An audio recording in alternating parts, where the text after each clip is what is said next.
Welcome back to Outdoors with the Morgans. I hope everybody's doing well. The weather here has been absolutely fantastic, especially considering that it's still February. We have been missing all the little snowstorms. Eastern PA got a bunch of snow. We got snow down at the cabin, but here at home it's been just about perfect, which has allowed me to keep working on this road. We've had a few occasional showers, but nothing much at all. I can't complain one bit. What I'm doing here is I'm stripping this topsoil off this cut slope. I just took a couple more trees down to give me some more room so I could lay the slope back a little bit more. And then here in a minute, I'll bring the skid loader out and we'll clean up this topsoil. Then probably go back to the excavator, trim it up some more, and finish it off with the skid loader, and we will be able to continue on. All right, I got the skid loader here.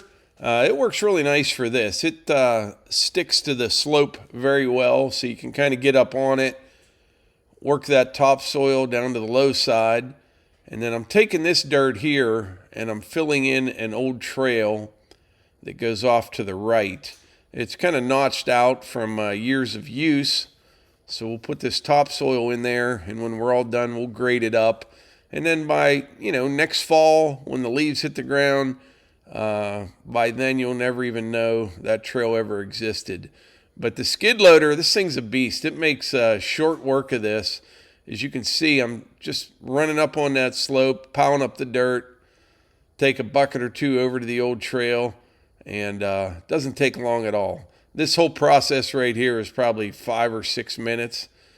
And then what I'll do, I'll bring the excavator back and kind of shape that slope once again, cutting the good material off, and we'll use it for fill on another part of this road. All right, bringing the excavator back out. And by the way, as of right now, I've got about 12 hours on the new machine. So far, so good.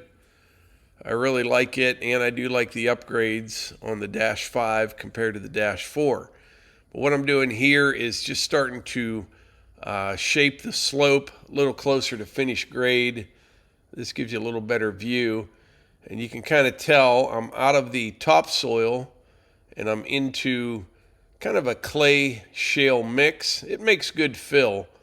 So this material here, I will take down closer to the clearing. I have a low spot down there, and we'll use it for that.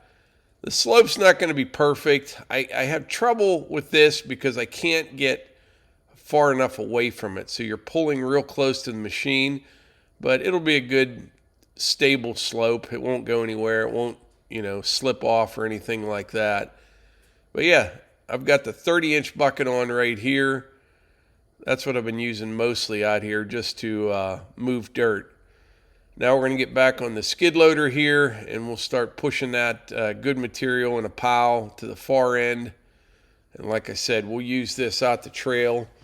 Then I can even turn sideways here and kind of put the finishing touches on this slope. I don't think I'll plant anything on it. Not a whole lot's going to grow on that, but it'll be stable. That's really all I care about, that it's not, slipping down onto the road. Should be good. After we get done with this, we'll be working on the main drag headed out to the clearing. And I'm telling you, another couple days, we'll about have this done.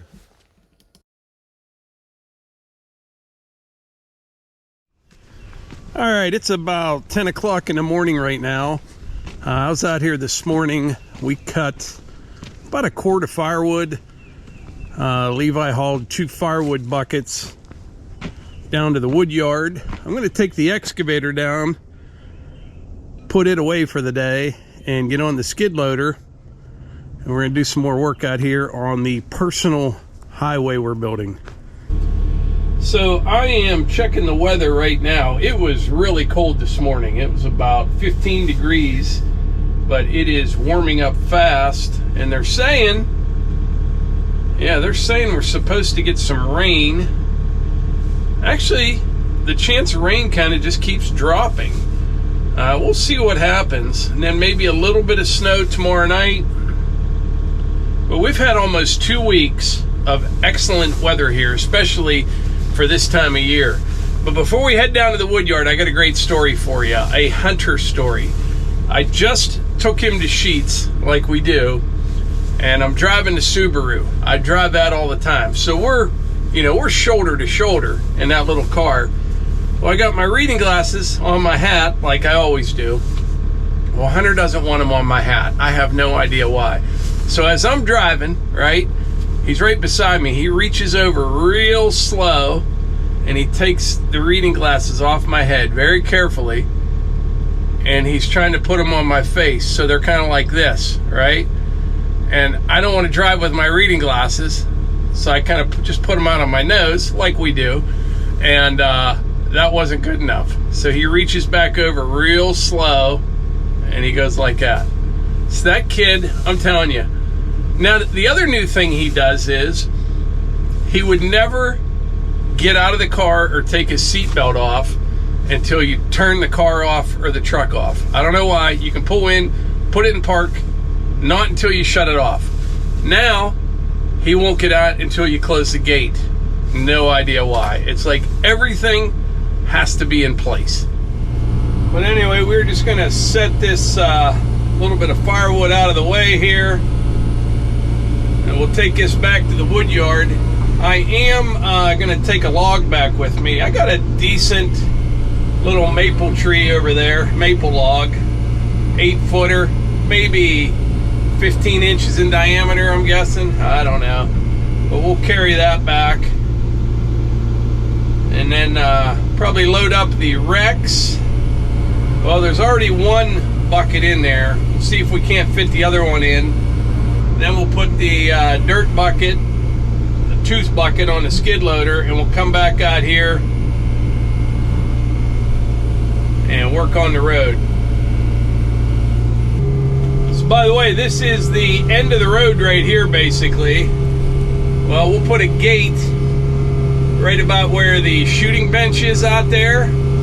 So I got that little maple right there and that oak tree to come out. And that oak, that one there is pretty sketchy. I'm gonna need some help on that one. It's leaning hard right towards the fence, but we'll figure it out. But we'll do all that in the spring, probably. Move the trampoline, chicken coop, all that. Chicken coop's really not in the way, but it's going to get moved as well. I'm going to build a new chicken run. Got all kind of plans.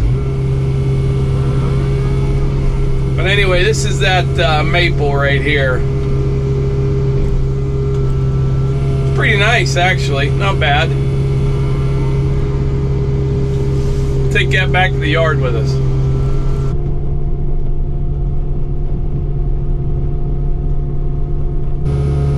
Alright, we're down here at the sawmill. We'll just set this maple here, other side of that walnut, and put the excavator away for the day. Well, you never know. I hear birds chirping. But anyway, yeah, this bucket's almost full right here. I think what we'll do, we'll just fire up the Rex, split that load that's in the hopper, dump the other one in, then we'll head out to the woods. But we're getting a start on the woodshed. Each row, it's 8 feet wide, tad over 6 feet tall, so it's about a half a cord per row. So we got well over a cord and a half in here so far.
We're gonna head out in the woods now and move some more dirt. All right, we're out here on the road. Not sure how well you can see this on camera. You should be able to. So right here in front of me, I've got like a hump. I need to cut this down, but not only that, it's higher on this side than it is on that side. So with that being said, I'm gonna have to cut about a foot and a half out of that side, and maybe just like 6 inches on this side, and then down there about 100 yards is where I need this fill. It's pretty far to be like pushing and moving with the skid loader, but I'm not really moving that much, and it's not going to take that long to do what I need to do. Now it is kind of a little sloppy down there right now. The frost is coming out of the ground, but we'll be drying it up as we go.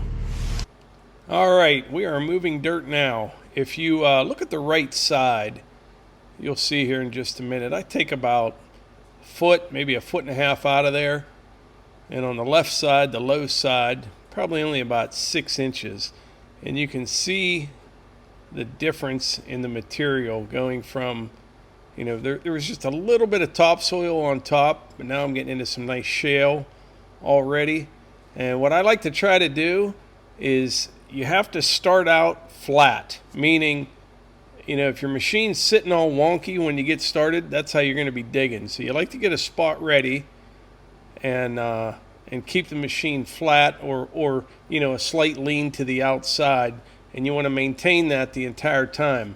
I could push dirt faster than what I'm doing here, but I'm just kind of working it back and forth, and cutting the grade I want, tracking it in, and moving dirt all at the same time. It's just the way I like to do it. I don't know if there's a faster way or a better way, but this is how I am comfortable doing it. But you can see this is nice stuff right here.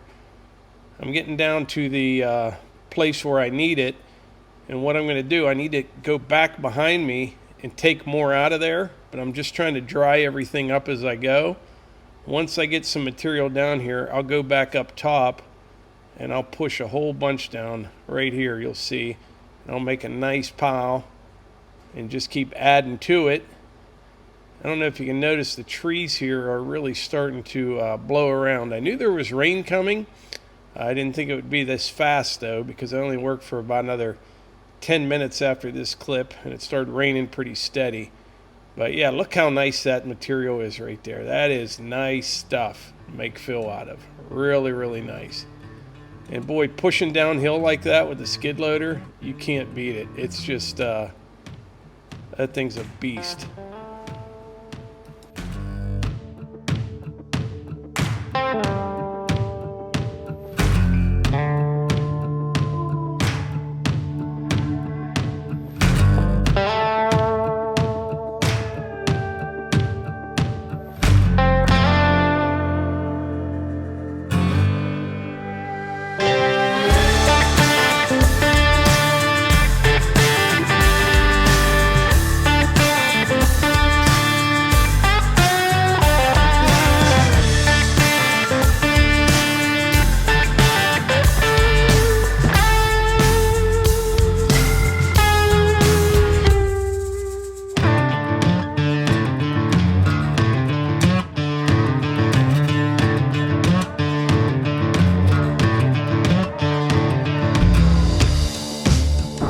All right, it's starting to rain pretty hard. We're going to track this in and get out of here before we make a mess.